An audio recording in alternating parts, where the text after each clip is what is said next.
Hi, welcome to Julius Bar. Today we're gonna mix my version of an Hemingway breakfast.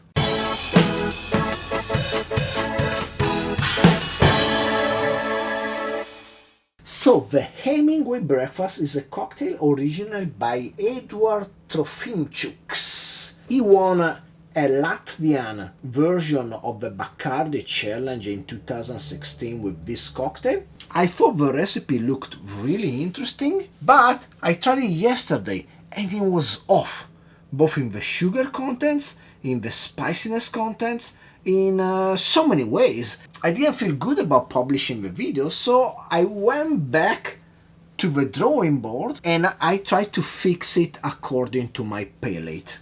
So let's pull out the whiteboard one more time. And here is the original version of the Hemingway Breakfast. And I ended up changing pretty much everything, even though just slightly. So as far as absinthe goes, the recipe was prescribing a rinse of a glass. What I'm gonna do, I'm just gonna spray our glass with absinthe. For rum, I changed the rum from a white rum to a more substantial Xaymaca Plantation pot still, and I'm also gonna up it to 60 milliliters. The lime I'm gonna lower to 15 milliliters. The Falernum, I just erased it, and I'm gonna substitute it with orgeat, and more of that in a second. 5 milliliters. The orange marmalade, I up it to 1 full teaspoon, and the Angostura I lower it to 2 dishes. So now about the orgeat Falernum conundrum. So Falernum is something that's really common in tiki cocktails, and it's an almond lime clove based, really sweet, slightly alcoholic liqueur. What you will find in a Falernum basically is some lime, some clove, see Angostura, which is allspice basically, some rum, and some almonds.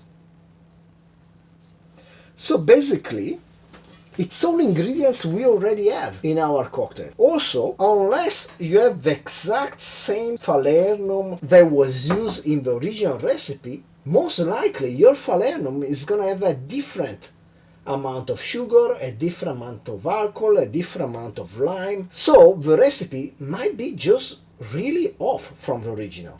By changing to orgeat and fixing the ratios of the other ingredients, I think we can have a safer, more reliable, more consistent recipe. So let's get down to mixing. So we're gonna work in our shaker. Let's start with Angostura, 2 dishes.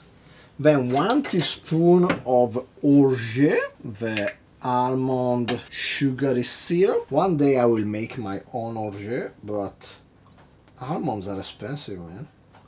So I don't know when the day will come. Then we go on with 1 full teaspoon of orange jam, or should I say marmalade. This is a low sugar affair. I always try to use low sugar jams because I don't know, they're just better, healthier. And then we go on with 15 milliliters of lime juice, which I just squeezed a few minutes ago. There you go. And we conclude the contents of our shaker with rum. I'm going to use this Xaymaca, which is the special dry version, no sugar added. This is the best stuff money can buy for the price. It's a pot still Jamaican rum, and it's really nice. Now we have all the ingredients of the shaker in the shaker. So let's get some ice. And let's give this bad boy a shake.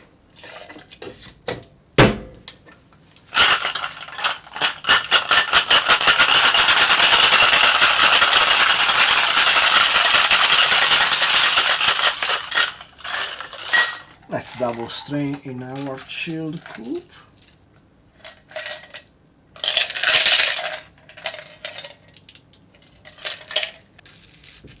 And let's spray our glass with some absinthe. And there you go, my version of the Hemingway breakfast. Let's call it Hemingway Second Breakfast. Cheers.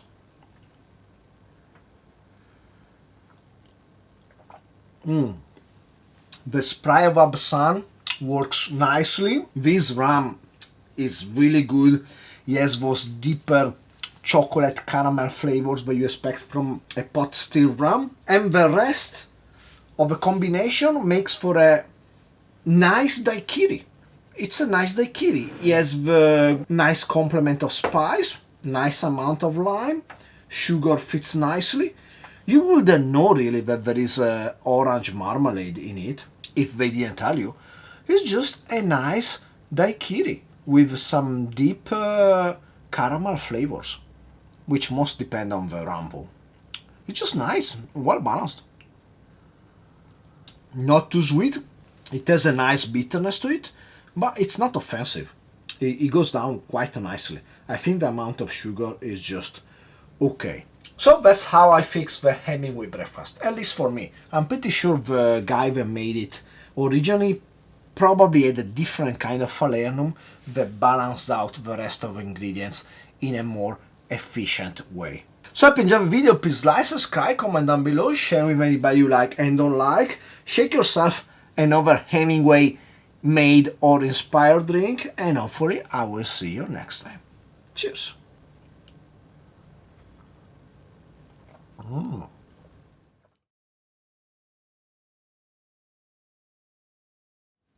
So what's my favorite breakfast for real in the morning? I'm usually partial to a kind of Italian breakfast. I like having some coffee for sure. Usually I make myself some mocha. Let's say I bother every morning to grind the coffee and make this from scratch, which I would say most people don't bother anymore nowadays after the advent of Nespresso technology. But my favorite breakfast specifically is if I'm staying in a Japanese hotel. I'm saying hotel, not a ryokan, really hardcore Japanese. In that place you can just eat Japanese food. But let's say a more generic Japanese hotel, I like to have two breakfasts. Breakfasties? I don't know. I like to have first a Japanese style breakfast. So I go and get some miso with tofu, I get some rice, I get usually a poached egg, which I put over the rice with some shoyu, maybe some sausage, some potatoes, some fish, whatever they have. And I have a first breakfast. And then I get the second breakfast, which is gonna be a Western style breakfast with a cappuccino usually and a croissant or whatever pastry they have. And I love it. I think also if you're staying in a hotel, usually if you're on a trip, maybe you don't have a full lunch. So having like these two breakfasts at once, I love it. And I only ever do it when I'm on a trip. If I'm home, I never ever trouble to make a Japanese style breakfast or anything like that. No, I only have Italian style breakfast at home. It's too much effort, too much washing to wash all the dishes necessary to make a Japanese style breakfast.